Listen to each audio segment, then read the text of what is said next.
Hello and welcome to the LRM podcast, sponsored by Adrian Flux Insurance. I'm Martin Domoney. And I'm Steve Miller. And today we're in your shed. We are, on Bank Holiday Monday. On Bank Holiday Monday, exactly. Yeah, we're slaving away, aren't we, on the old 90. I thought, yeah, because we just had like a really nice milestone moment of fitting the rear tub. And we said, right, now that we sound enthusiastic, let's record a podcast. Now that we're not swearing at stuff, let's crack on. And it does look 1,000. It looks amazing, doesn't it? It really does. I'm really impressed. Just, you know, to have like a remanufactured chassis and a remanufactured rear tub, and they've only met for the first time. Everything is lined up so far. So probably famous last words, but so far so good. I was going to say, having a quick peek down the body line, the waistline on the tub does match up with the bulkhead nicely already. So hopefully, once it's set and we're back and we're lining everything up, it will be good to go. Yeah, talking about waistlines, we're currently eating some cake. On your trip to Yorkshire, you picked up some very nice fruit cake called Yorkshire brack. Yorkshire brack. It's quite sweet, isn't it, for fruit cake? It is, but we've had it before, and we just said, like, we were filming a Land Rover at the Overlands, and we ate half each. Do you remember? When was that? We were freezing cold, and we didn't have any lunch. When we were like attempting our first ever go on YouTube. Oh, we had that enormous camera, didn't we? And no idea we how thought to we were use like a TV crew, and we were like turned up. It was that V8, 300 TDI to V8. Yeah, that does ring a bell. Back when it was still a TDI. Yeah, so we filmed that first, didn't we? Yeah. And like a year later, we went back. That's it. Yeah. And we ate half a cake. Oh dear. Yeah, those are the days. To set the scene though, we're sat in Steve's garage behind the 90. It's looking great. We're sat on garden chairs. The phone which I'm using today to record the podcast is balanced on top of Steve's welder. So yeah, it's a dream studio really, isn't it? We are the absolute pinnacle of professionalism. But that's it. So at least it's authentic. It is authentic. Yeah, exactly. I don't normally sit down on a chair. I never bring chairs in here, and I'm looking around here. Yeah, there's never any space for them. No, there's no space for chairs or us. And I'm just looking around going, oh no, look at all this stuff that needs sorting out. But I've had a couple of days in here tinkering on. It's been good. Yeah, no, I mean, it's a step forward to like I say, even just sit the tub on, which is a big step in the right direction. So, yeah, it's looking pretty good. And hopefully, you know, the ball of momentum will keep on rolling, and we'll see this ready for LRM Live next May, won't we, Steve? Yes. And this goes out to Jamie, who is beavering away in his shed probably now, Defender Restore. He's probably in his shed right now. He's miles ahead of me. Can you imagine how good this will look next to his, though? He's got a green station wagon, hasn't he? And this is red. But he's gone to town. Yeah. Do you know, he's I've said this before. I've built my servo up yesterday and put it back on, put the brake master cylinder on, and riveted the VIN number plate back on. Stuff like that. It's things like that that really inspires you to crack on. And because Jamie's doing such a good job, I'm like, oh, that bracket's a bit dirty. I can't put that on because Jamie wouldn't do that. Not to be outdone. So you're setting the theme, Jamie. You're setting the trend. Yeah, you're setting the trend. Especially like a home workshop job. It's brilliant. Well, it's great, isn't it? That's the magic of Land Rovers, really, is you can actually do a lot of this stuff at home, and doesn't matter whether you're doing a quick re-chassis like my Series 3 was and a quick coat of paint with a brush, or a proper every nut and bolt, no stone unturned new build, if you like. Exactly. The nature of them is brilliant. You can do it all at home. But yeah. But the other day, I have discovered the worst potential job you can ever do in a workshop. And it involves a grease gun. Right. So I find going around things with grease nipples quite therapeutic. So I do my prop shafts, I do the Penman trailer. Anywhere there's a grease nipple, I'll put some grease in. You're all over it. And all of a sudden, the grease guns run out. And I'm like, okay, so what do you do here then? It's got a cartridge in it. Yes. The number one worst job in the world. Especially when you don't read the instructions and you take it apart both ends. Yeah. You try and get the grease. Oh my God. I can relate, to be fair. I don't like refilling grease guns. It's a job I despise. So I will use it more sparingly going forward. So I don't have to do that anytime soon. Yeah, cartridge of grease does last a fair while, but if you're doing more than one Land Rover and you're being like meticulous, like you say, your trailer as well, it does soon go. It does go, yeah. But I've got Yeah. a variety of grease, or have tried a variety of grease guns over the years, and some promise the earth like quick release, quick refill, no mess, no fuss, and I've never known anything further from the truth. I had it in the vice. People are going to think, what on earth was I doing? I had it in the vice, trying to push the spring back in, which incidentally is all covered in grease. It's all bending around. Right. Oh, trying to get that threaded back on. It was not pleasant. So, yeah, won't be doing that anytime soon. Next up, read the instructions. There you go. Absolutely. Yeah, they do help. But even so, it's a horrible, messy job. And actually, someone asked a question on one of the Facebook groups the other week, actually, and said, like, what's your least favourite workshop job? And I think anything involving CV grease is particularly gross, and it gets everywhere. No matter how careful you are, you're going to be up to your elbows in it, and it goes, just get it on clothes, they're never the same again. It's do you like crane swivels on steering swivels on Land Rovers? That is a horrendous, thick molly grease, properly dirty, stinky job. Yeah, definitely. Yeah, but I mean, for the most part, this is what's nice about yours, really, is because everything is new, or as good as new. Yeah, but I've been through it though with the strip down and. Yeah, sure, but you're at the nice bit now. You're putting it back together. It's at the expensive bit. The whole thing. Because everything you look at, that tub's got to go to paint. So today's job, essentially, after we've recorded this, we've got to continue drilling the holes for the rivets that hold the cap-ins on. Yep. Drill the holes for the rear tub for the rear crossmember. Yeah. Seat box. Yeah. Drill those through. Everything. Sort of do your cap. I want to drill as many holes as I need before it goes to paint, and then it makes it a little easier, doesn't it? Yeah. Because he's crying out for work. Well, not crying out for work. That's a bit unfair. He wants to keep this momentum going with the bits, so we need to get this tub to him. Yeah, definitely.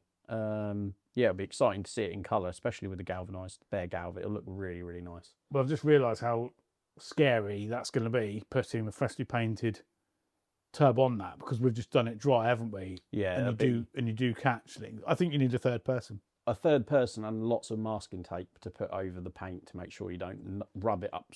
Yeah, because we've just put this on, haven't we? But if that was painted, yeah, definitely. But no, it'll be good. It'll be nice when it's painted and back, and you've got your doors ready to go. Just need to do a bit of stripping down on the doors, yeah, hinges off, handles off, and it will soon be all ready to be read. Yeah.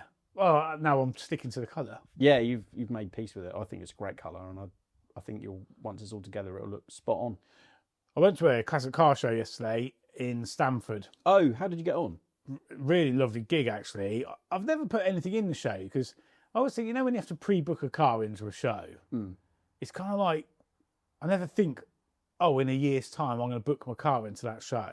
Right. A, because I don't know what I'm going to have at the time, because you know what I'm like. And then secondly, what if you're busy doing something else? Anyway, Stamford Meadows, really lovely show. A few Land Rovers there, actually. Go on. Anything good? Noteworthy? Somebody has got a D-Reg 90, slightly big wheels on it, and I thought work in progress was on the sign. Right. And then I sort of looked through the window and I saw this like auto gear shifter, and all the transmission tunnel was completely like bespoke. Okay. Under development. Big Corvette engine in the front. Really? Yeah. That's unusual. Yeah, General Motors big Corvette, and it was like someone's doing it themselves. That's cool. Yeah, not one of these factory builds or Yeah, that's really cool. Yeah, it was good. Fitting an LS in your garage. That's something not many people would do. No, definitely. But the vehicle looked quite normal. Typical, slightly bigger wheels and jacked up suspension. Bit of a sleeper though. You wouldn't expect a Corvette engine. No, not in something as old as that, and it's kind of authentic, shall we say, in terms of its bodywork. Yeah, no, that's really cool. And there was a fire tender there had some Welsh fire service on it, Series 3, I think it was. 101. Oh, yeah. Nice. Do you know what? I was looking at this 101 and the door was open. I thought, I've never owned one, and I would quite like to. They are, honestly, it's a shame that they're all 10 grand plus now, because I would love to have one. Imagine. But I don't think you'd lose money on it. Yeah, but you've got to have the money there to buy one. Yeah, but it's only like, I think it's one of those itches I might have to scratch one day. Yeah.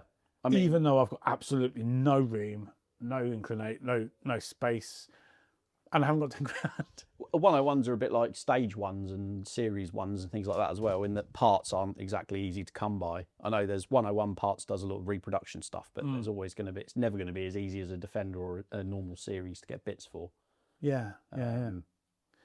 Tell you what was growing on me. You're gonna be surprised here. Go on. L322s. Oh, okay, yeah. Seeing the light now. There was a lovely metallic blue one, an unusual colour actually, yesterday. Standard, and I just thought, oh, that's a lot of car for the money. They are. They're really, really nice. I really enjoy them, as you well know.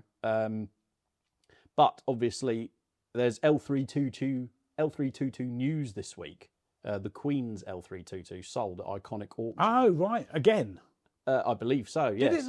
Did we not look round it like a year ago? It feels like it. Yeah. I can't remember if that was the exact same one. This is certainly from her estate as well, supercharged. Yeah, but this is like the Clarkson spec, isn't it? Well, in sort terms of colour. Yeah, it's Tonga green, 4.2 supercharged, ex Queen Elizabeth II. Do you know how much it sold for? I have absolutely no idea. Would you like to have a guess? It sold at Iconic Auctions. What date was it? I don't know. Recently, last week.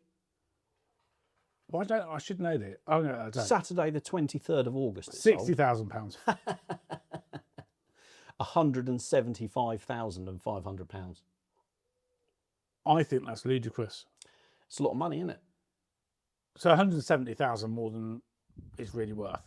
I mean, yeah, but you're paying for the. We spoke about this before. We have with the Defender, didn't we? But this is next level. I mean, it's a lovely car, but yeah, I mean, it's done 120k. It's not been sat around. 175. And how many miles did the Queen drive it? Yeah, well, that's it, isn't it? You're never going to prove. She may have driven 10,000 of it. Who knows? Yeah, but it's got that provenance, hasn't it? People like that stuff. I don't know if you saw on my Facebook, I actually put the 110 up for sale last night for about 45 minutes, and then I took the ad down because I didn't want to sell it yet. I didn't see it. I've got the itch for something else though. And you know what I've been thinking about recently is modern classics. What's going to be the next thing? So those are in Land Rover terms, you mean? Yeah. I presume, because this is LRM podcast. I mean, yeah, we can talk about the stuff, but I think, I mean, they've already started, but I think the P38 is really going to come into its own soon. I think the 4.6 HSEs, the Holland and Holland's already gone up. Yes. Things like the autobiography, the Westminster, the sort of more limited stuff, that's all going to skyrocket soon. So do you think that it has to be a 4.6 to skyrocket? Not necessarily, but I think they're the most desirable. Yeah, they're okay. I mean, I've driven a couple of them. Really? Yeah. You're thinking of getting one? Possibly. I know them reasonably well mechanically. To waft around in at the weekend? Well, just to sort of have as a nice, I don't know, I kind of like that era, you know. Little spoiler, if you like, for next month's Land Rover Monthly magazine, which we're sending to print next week. An exclusive interview with a very important man from Land Rover PR from the late 90s, early 2000s. Tons of amazing photography and images and insider information from that era, which was, in my mind, the golden age of Discovery 1, P38, early Disco 2, that pivotal time for Land Rover. Do not miss it in the November issue of LRM, which is on sale very soon. I honestly cannot encourage you enough to go out and buy it. It is fantastic. Gary Pusey, once again, knocked it out of the park. Yeah, don't miss it. It's brilliant. But yeah, I reckon, in fact, I'm no celebrity fanboy, but I believe one of the Jenners posted a little while ago on their social media about a P38. I think they've got an early 2000s one, so that'll probably rile people up and think, oh, this celebrity likes them, so therefore they must be cool. Who was that, sorry? One of the, the Jenners, like Kendall Jenner, is it? Something to do with the Kardashians, I think. Oh, okay. Someone in. Well, if it's good enough for the Kardashians, it's good enough for Martin. Exactly. Well, this is it. He says. Let's be honest. But it does show that they're getting recognition from people who aren't, die-hard green oval fans, people are recognising, because design-wise, obviously the P38 was really controversial, I guess, when it came out, in that, well, people thought it looked like a metro cab. Some people did. Other people thought it looked too different to the classic to remain a proper Range Rover. And personally, I think now, looking back, they got it about right. Yeah, it's only when you look back, I think, when you realise something was right, if you know what I mean. Well, in terms back of my design. When the L322 first appeared in the pages of Land Rover Owner in the news section, with its big glass square headlights and the slab sides, I thought, oh, I don't know about that. But now, obviously, it's aged really nicely.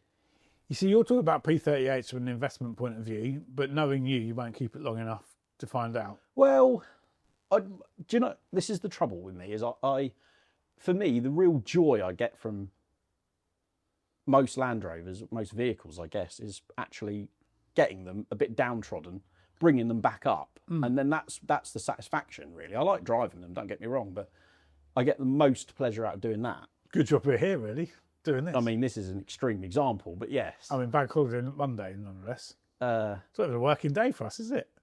No. I mean, this is a full rebuild. It's not a rescue or a recommission job. It's a proper... It was once upon a time when I first got it. What was it like before you... Oh, in fact, you've done a video on it, haven't you? Yeah, it was not crusty. It was savable, and we did. We got an MOT on it we probably put 400 quid's worth of parts into it. Right. Paid our mate Norfolk Nigel to do some welding, because it was over Norfolk Way anyway. Right. And then went and picked it up with an MOT. It was perfect. So a couple of grand in and it was done. Oh, but cool. I blame lockdown. Sitting here in the sun, we had the best summer, didn't we, in the first lockdown? Yeah. And COVID times, and that's when I started taking it a bit. You thought, do you know what I'm going to do? I'm going to re-chassis my Land Rover. Mm. Good job you're here, really. Part of the way through. Yeah. Anyway, last week I asked our erstwhile listeners what their opinion would be on the roof tent situation I find myself in. Which vehicle. I've seen a couple of responses, and I completely agree. We've had a lot of responses. Starting with Andrew Cartwright. He says, "Hi Martin, just listened to this week's podcast about your roof tent dilemma and I had to drop you a note. We took our old ex-military 110, 2.5 naturally aspirated, with roof tent down through France and Spain for 3 weeks this summer. Not exactly speedy, goes without saying. Well, yeah. But sticking to the D roads made for some amazing scenery. Barely saw another car and we always got where we needed to go without any stress. Honestly, it couldn't have been a better trip. We're off to the Highlands in October and already plotting another European road trip for next summer. Happy chugging. Cheers, Andy." And he sent over some great pictures. Look at that, next to a Citroen DS. Yeah, no. Cool, isn't it? That looks lovely. Yeah, no, it does look good. A great bit of camping there, Andrew. Yeah, I mean, that is I'm erring on the side of putting it on the 110 if it stays, because it can't get that much slower, can it? That said, we went to the pub in it the other day, didn't we? And it was actually all right. We went to a meeting, didn't we? And that was my first go down the road in it since you'd finished it. We only had a little walk, drive around the local roads, didn't we? And yeah, it was a decent trip. It wasn't bad. It was quicker than I remember them to be. I think the 1.6 ratio transfer box helps because very low geared. Yeah, very low geared. You soon run out of steam, but you get there at a reasonable rate, if you like. It's not awful. I quite like sort of trundling around in it. I don't know if I've got an itch for something else. The other modern classics that sort of spring to mind are early Freelander 2 i6. They're quite rare. i6 is the 3.2 petrol. Yeah, I was talking to somebody at the York Land Rover show with one. Yes, the other day. Jordan. He loves it. Yeah, it sounded really nice as he pulled away. I've driven a few when I was at dealer, and they are like a real smooth, wafty Volvo engine. Yeah, that's it. And early 3-door Evoque. They'll probably come into their own soon, especially the petrols, the SI4s. They're quite good fun. I don't know if there's many about. I can't see you in that. Not meaning that it's because you're male and not female, because I don't think it's that kind of car. But I just think. A lot of people think they're a female Land Rover, aren't they? When they were launched, they were aimed at people who were in like a BMW or an Audi, and Land Rover wanted a slice of that market. young professionals, and I think they got a slice of that market. They did. They saw them like everywhere, don't you? Yeah, there's a lot of them about. Even the early 12 plate ones. There's still a lot of Evokes on the road. It's good. I think they're a good solid car. Discovery 2, we always talk about that, like the landmarks and the pursuits and stuff like that. They'll come into their own soon. I think they're quite a desirable vehicle. See, I think you should get one of them. Dear. Yeah, it'd be quite because it's not like a P38. You're going to be down to sort of 18, 19 to the gallon. Yeah, V8. D2, a nice one, you could be up to late 20s, 30 to the gallon. True. You could use it more for more things. Yeah, but then it's not a treat for a Sunday. You want a car to waft around in on a Sunday. Yeah, it's a job to know. I always think that if you go looking for something, just wait and it will find you. That's normally the way it happens. Before you know it, you'll be looking out of your window at something. Indeed, they do pop up when you least expect it. Another piece of correspondence about the roof tent situation from our friend Tom Bayford, who is a very big fan of the Salmon Sofa, as we well know. Yes. He says, "Good morning. As you're aware, I'm a keen listener to the podcast and look forward to listening each week. Congratulations both to you and Steve for creating an enjoyable show. Thanks very much, Tom. We appreciate it. In the latest podcast, Martin, you mentioned about your roof tent and what to put your roof tent on for camping to create the best experience. Well, you answered this in your podcast as you mentioned the ex-utility company Puma Defender for sale at Anglia Car Auctions. They make great campers, and you should sell all the other Land Rovers and buy yourself a 110 utility and put a pop-top conversion on it. Hashtag pop-top all the utilities. I bet you can't guess what Land Rover Tom's got. Possibly a pop-top utility. Utility, yeah. Obviously, I may be a bit biased on this response. Kind regards, Tom Bayford, also a fellow TD5 engine connoisseur from the edges of the New Forest. There you go. Yeah, if only we had more room and more money, we'd have one of everything. Yeah, it's get 101. Sleep in the back. You want something a bit. The GS body 101s with the big canvas tilts are ridiculously cool. Oh yeah, but they're one of those where, like, you know, the military auctions and that had them for like $3,500 years ago, and that was when you wanted to buy one. But now they're like obscene money, even for an absolute wreck. Yeah, but for good reason, I think. Yeah, they are. There's not many of them about, is there? No. No. Defender Lexi's got one. Remember Defender Lexi? Oh, yeah, on the show at Billing. She's got a pretty cool 101 project, so it'd be interesting to see how that comes along. But yeah, one more. We had a reasonable response about. People have got opinions about roof tents. Phil Griffiths, good friend of mine, Phil Griffiths. I was his mechanic for the Welsh Hill Rally a few years ago. Very, very cool. Okay, yeah. He says, "Good evening, Martin. Apologies, but I thought I'd message you properly on here with an actually family-friendly load of dross." Excellent. Steve's roof tent solution, aka on a trailer, not a roof, is the way forward. Appreciate it's already been covered by Steve in the mag, but I'm sure Darren at Jedi 4x4 could get you a Penman at a reasonable price, or a Sankey. No need to carry it around 99% of the time, and when you do, you can choose any of your Land Rovers to tow it with. Cheaper than a TDI in the 110 and more useful when you need to move stuff around. And yes, my good lady wife and the dog would appreciate being able to go in the Freelander. However, we have ascertained you can't tow a Penman with a Freelander. No, not legally you cannot. No. Not type approved. Phil goes on to say, "I've been avoiding a roof tent for years, having converted the back of the 110 for me to sleep in and not wanting to own one. But my lad's now old enough to come away competing at off-road events, and he really wants a roof tent. I've suggested we build a mezzanine frame for a tent that bolts to my trailer and still allows a Land Rover to be carried underneath. He can sleep in it, and I'll stick to the 110.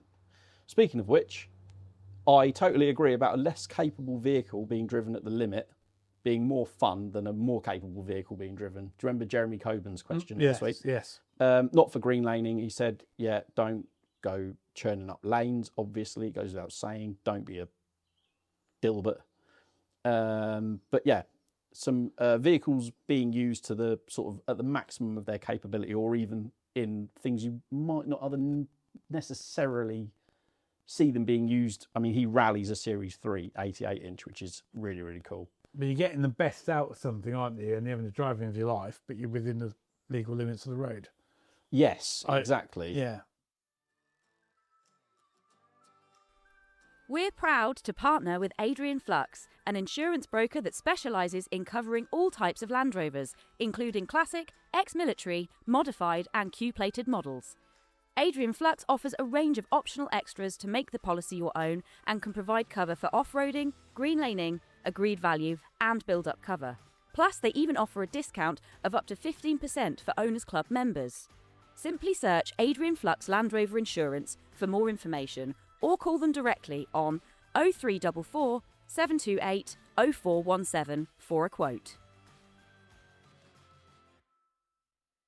Yeah, so his Series 388-inch and the old LRO Freelander, which he and Neil used for Targa rallying, he said neither should have been competitive, but it was made all the more fun when we did get a good result.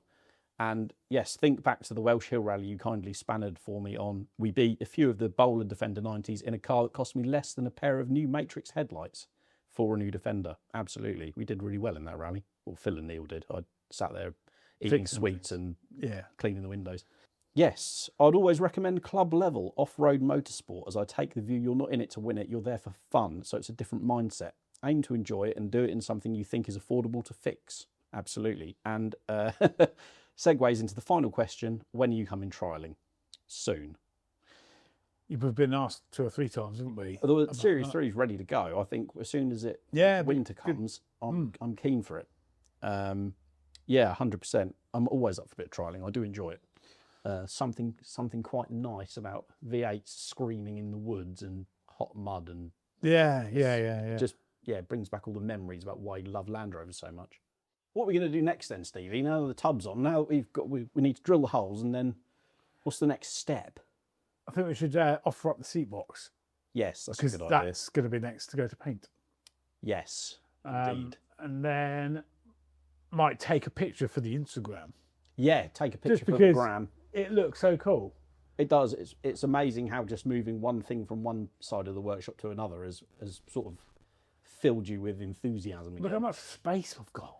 I know. Not loads. It's not the biggest garage in the world, but get another project in it. Yeah. I'm sitting my garage, right? I'm just looking at it because again, sitting in here, you look at it for a bit longer. Often people ask me where this is from, and it's a company called Dunster House. Right. So it's a 45mm. The construction is 45mm tongue and groove timber. Right. Would I buy it again? Probably not, because it moves loads.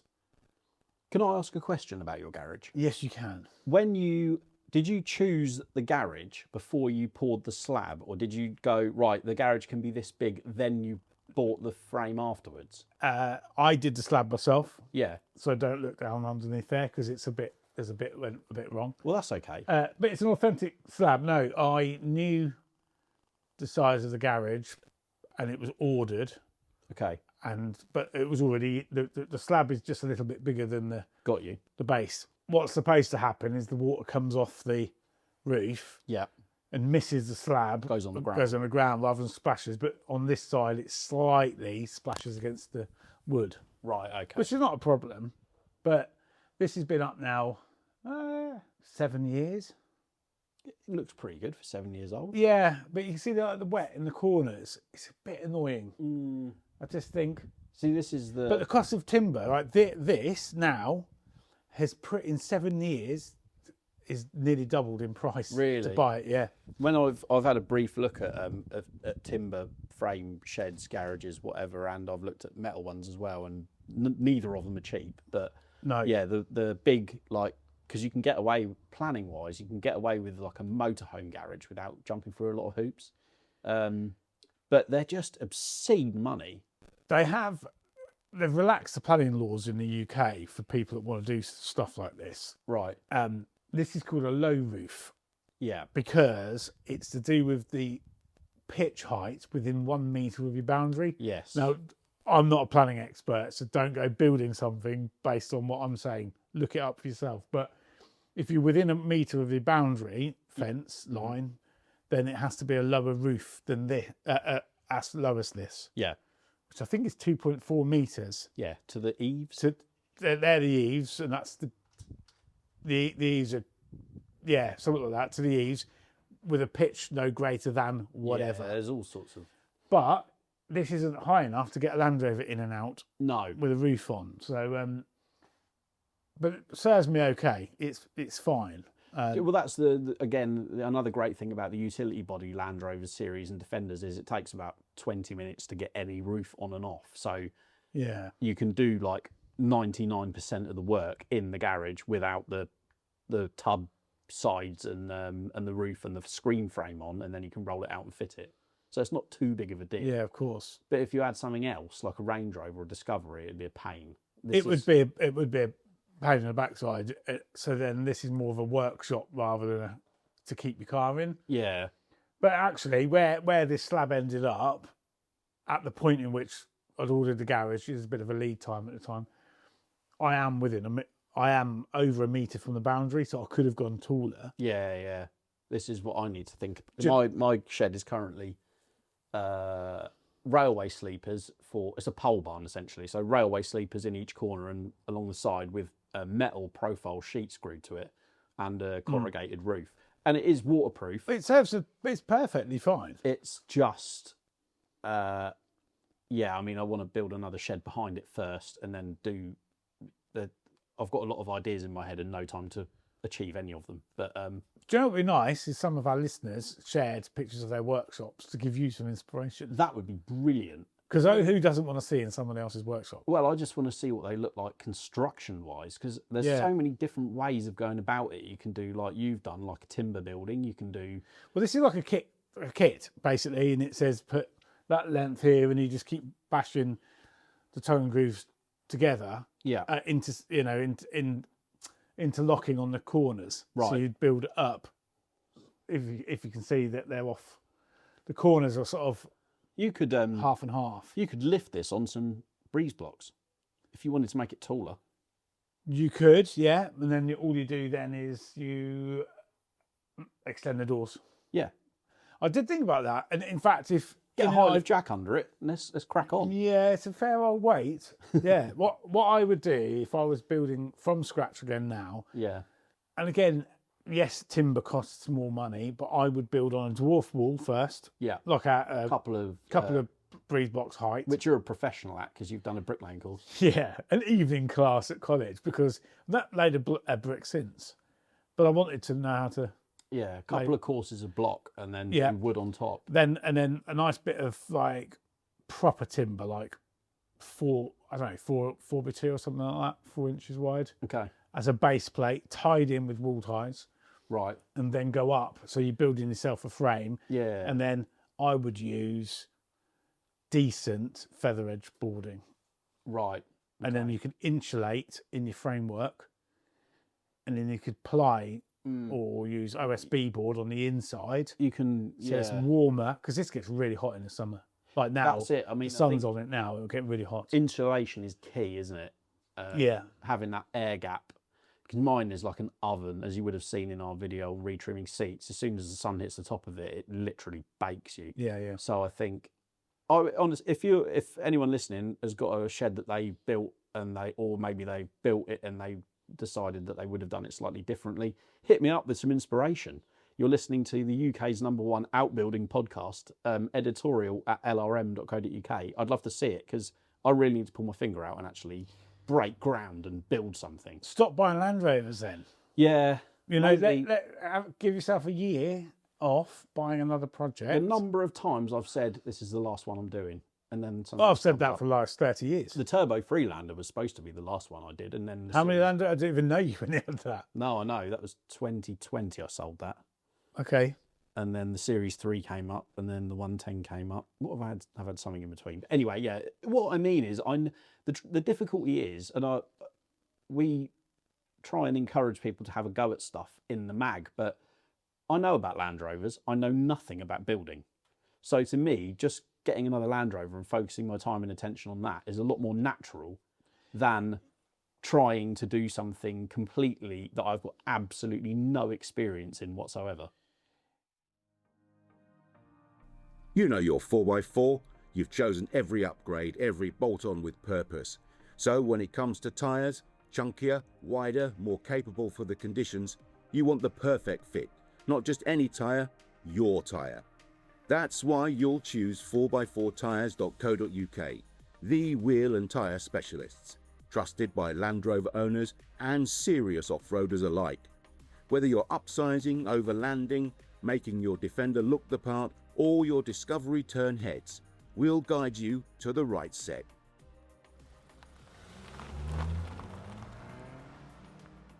With over 800 fitting locations across the UK, from online to on-road, we've got you covered.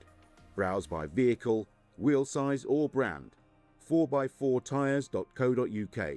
The right fit, the right place, the right price.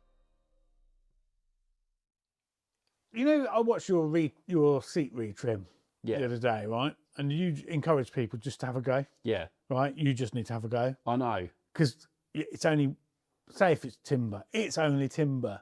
And you mess a bit up, right? Okay. Yeah, I know. It's only, I think timber is a real lovely thing to use to build from. But I would definitely put it on some brick. A couple of courses of blocks, and then lighting is important. So like, we've got 4 LED strip lights in here.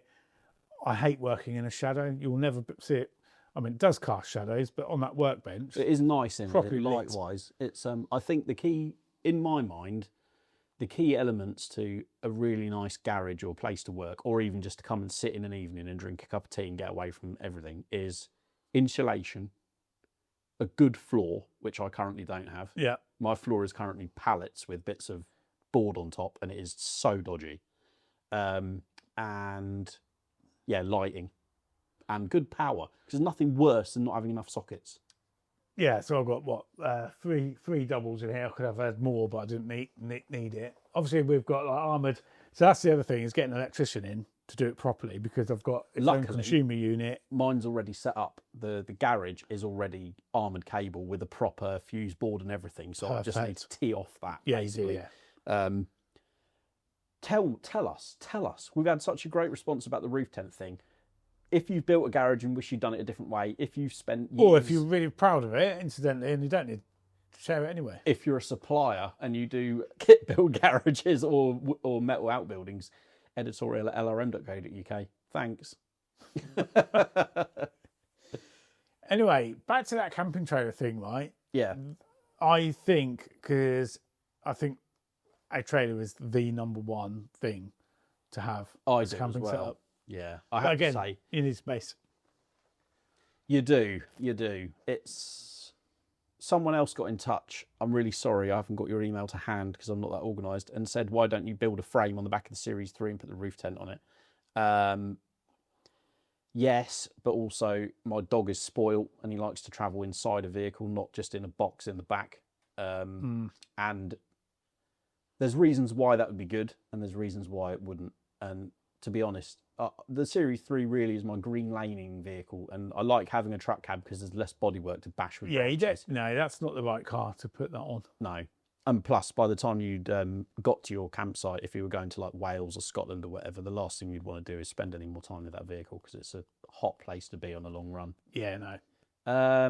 But yeah, no, I think a trailer, honestly, yeah, a trailer is the way forward, or some sort of standalone pod, or even, dare I say it, just a ground tent. Yeah. Oh, no, but you haven't slept in your tent yet, and when you do, you'll realise they are better. Yeah. In my opinion. I'm going to hopefully try it out this Friday. I'm going to give it a go. So I've been to Whitby and back twice in our 90 with the Penman trailer. Now, we don't pack light, and that trailer is 850 kilos. Yeah. And I zeroed the mileometer, brimmed it with diesel, brimmed it again, and I did 28 miles to the gallon. That's pretty good, isn't it? In a TD5, I don't think I'll get better than that without the trailer. Yeah. But if that roof tent was on top and not in a trailer, I reckon it would be probably down to 25 to the gallon. Yeah, I can well believe it. It's a job to know, isn't it? It's all about experimenting, isn't it? That's the... I've experimented, and that is my setup. Yeah. Yeah. Anyway, we talk about camping trailers a lot. We do. Yeah. People are going to get bored. It's an issue close to our hearts, though, isn't it, at the moment? But yeah, it's good. It's good stuff. Steam rally next weekend. Very excited.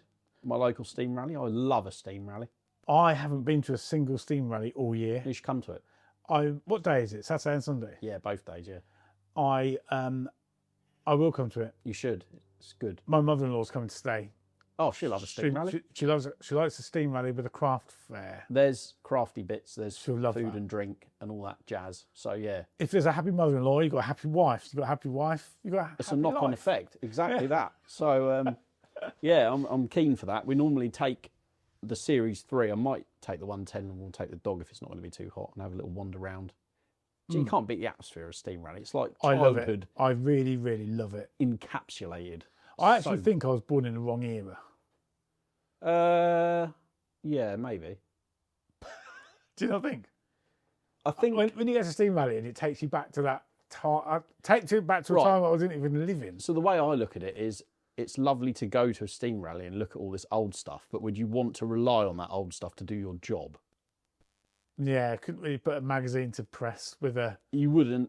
stationary engine, could you? The romance and the nostalgia of the smells and Bygone, everything of a yeah, steam rally years. are absolutely awesome, but would you actually want to spend your life hossing coal into the back of a boiler day in, day out?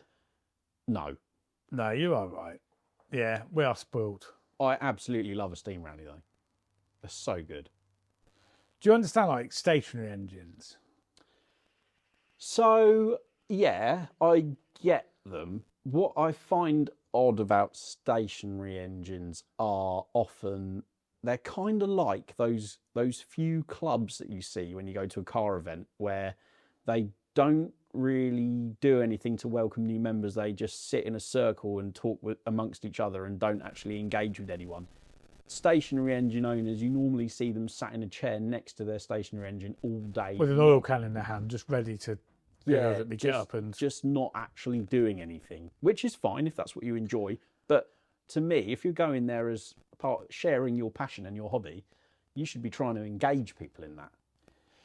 See, that's the difference. Like Land Rover people, you see the next generations coming through, Yeah. don't you? You see, I mean, there's in the latest issue of the LRM, there's a youngster reading LRM. Yeah. It's brilliant. Yeah, it's and nice. they're you can clearly see they're going to be Land Rover owners when they're older. But yeah, stationary engines, you don't see many. When I say younger people, I reckon it's post 70 years old. Yeah, I mean, I don't have a stationary engine, so I get why people do it. It's like therapeutic, and they can relax sitting in a deck chair with a caravan or their van or whatever, and they just display it. But at no point has anyone ever walked up to me and goes, "Oh, do you want to know anything about my Lister D?" you see it in Never. when the classic cars are showing and tractors, classic tractors, things like that. You can, the owners are normally there or around. You can have a chat with them, and they're normally quite forthcoming and engaging, and you can have a chat with them. But I don't know if I've ever, and please correct me if I'm wrong, but I don't really ever see that with stationary engine people. Perhaps because you're not interested in it, you're not looking like you're interested, so therefore they don't approach you. I don't know. Interested. It's a job to know, isn't it? Yeah. So it is interesting though, and I saw someone post something. Whenever I drive to LRM HQ, there's a guy, and often I think there's normally two guys in the car. An old Austin or something, daily drive. Similar colour to It is, yeah. It's like a burgundy-ish It's colour. burgundy colour, yeah. And it doesn't matter what the weather's doing, rain or shine, they're out in. All year round that car goes round here. They commute in it to wherever they go. Yeah. I saw on Facebook the other day someone in quite harsh language saying, "Who's got a Defender TDI for sale? I'm sick to death of modern stuff." He didn't say what made him, come out with this outburst of hatred for anything modern. But I wonder if people are going to start going the other way now and actually getting hold of more older vehicles and running them longer term, like old mate does in his Austin, because they're so easy to fix and so cheap to run. It is interesting. I had a conversation yesterday with my mate James, who is waxing lyrical about his latest L322 purchase. And rightly so. It's just mega low mileage, isn't it? Mega low mileage, and he's going to retire his Clarkson spec L322 off, which has got about 190,000 miles on the clock. Okay. That's the car he uses to tow, and he's a TVR specialist. Right, okay.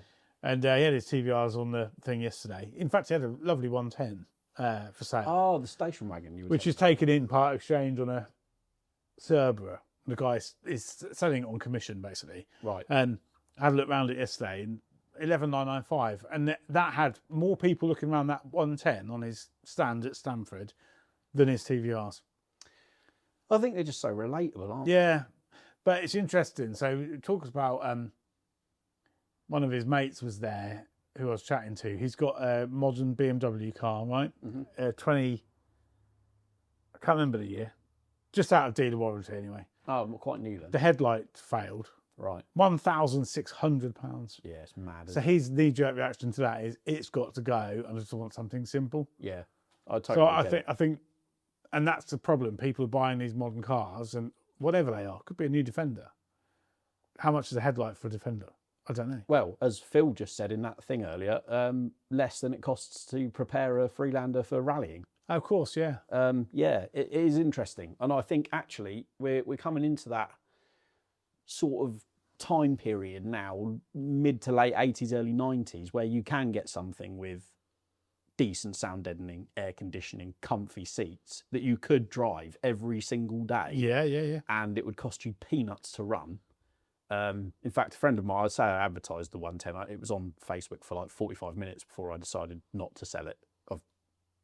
I'm very much on the fence about whether to get rid of it or not, but a good friend of mine has expressed an interest in it since I bought it, and he wants it for commuting. He doesn't do a huge commute, but he likes it because it's so simple. There's no turbo, there's no power steering, there's no DPF, no EGR valve, no all the stuff that you hear failing on new stuff. This is completely devoid of technology. Thing is, though, you could probably get a more modern driving Land Rover that's still simple, i.e. really a TD5 or even a TDI. Yeah, I think the latest 300s are probably the sweetest of the sweet spots, in my opinion. You've still got completely mechanical injection. You've got no CAN bus or anything like that. And it's just, there's definitely a shift, I think, in what people are buying, and it's really interesting. But people get spoilt with modern cars. Yeah, they do. They do everything for you. I have to say, whenever I borrow, or I'm lucky enough that Land Rover lend me a car, like a press car to have on test or whatever, like Velar or Range Rover Sport, you drive it and it's lovely, it's great, absolutely brilliant. And then I get back in my 2007 Freelander 2 and it is like going back into the Stone Age. The build quality difference is just enormous.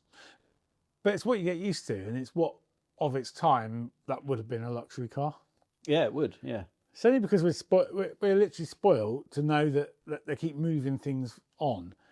And you see it in the motorcycle industry now. One of the most selling motorcycles in the UK is Royal Enfield. Yeah. Because it's gone back to single or twin cylinder, simple bike with no electrics, no TFT dash clocks or anything like that. It's very analogue. And that's what people are craving, simplicity. There's a lot to be said for it, definitely.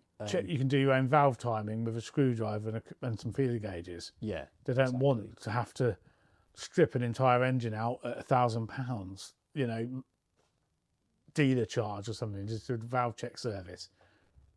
Yeah. That's how it is. Yeah, definitely. So yeah, we are seeing it. Yeah. Strange. If you've, in fact, we had a letter, didn't we, about a guy who's given up his, I think he had an Audi or a BMW on PCP, and he's given it back and he's on the hunt for a late Freelander 2. Talking of Freelander 2s, we've been living up to our names as influencers, because my friend Kieran messaged me the other day and said, entirely your fault, by the way, #influencer. He has bought a Stornoway Grey 2007 Freelander 2 HSE TD4. Nice. Very similar to mine. A few niggly bits to do on it. It's got a cream interior, which he doesn't like that much. But yeah, I mean, he's a hardcore Freelander guy. He loves the real early pre-facelift stuff. He had an L series for a long time. So yeah, I think he'll be very, very chuffed to bits with his new purchase. I'm still very happy with mine. She's still racking up the miles, just getting the job done. Yeah, long may it continue. Due a service, actually. I need to order the bits. You get through a lot of oil and filters when you get up there. You feel almost guilty. I like to service them a little bit early anyway. But well, yeah, longevity and all of that. Yeah. And touch wood, the turbo's still hanging in there, probably thanks to my I've not mentioned the turbo for quite some months. No, I've been quiet about it, but You have, I think unlike the turbo. That's not been quiet it's a about little it, bit is it? whistly, but I think it's Yeah, fine. yeah. But If it was going to let go, they'd done it by now. I think so. I say that. I better touch wood again because you can't be too careful, can you? No. But yeah, what's right? We better crack on, haven't we? Seen Yeah, my coffee is cup is empty, depleted. and we've got jobs to do. Yeah, we need to get the holes drilled. We need to measure stuff up. We need to get the seat box on, drill more holes there. But yeah, she's coming along. And then send it to paint. Get more stuff made red. Yeah, Pretty exciting. it's a bit like my bank balance. In the red. Well, it will be once I pay for the paint. Not a cheap job, is it, getting something sprayed? Not really, but a lot of people don't want to do it.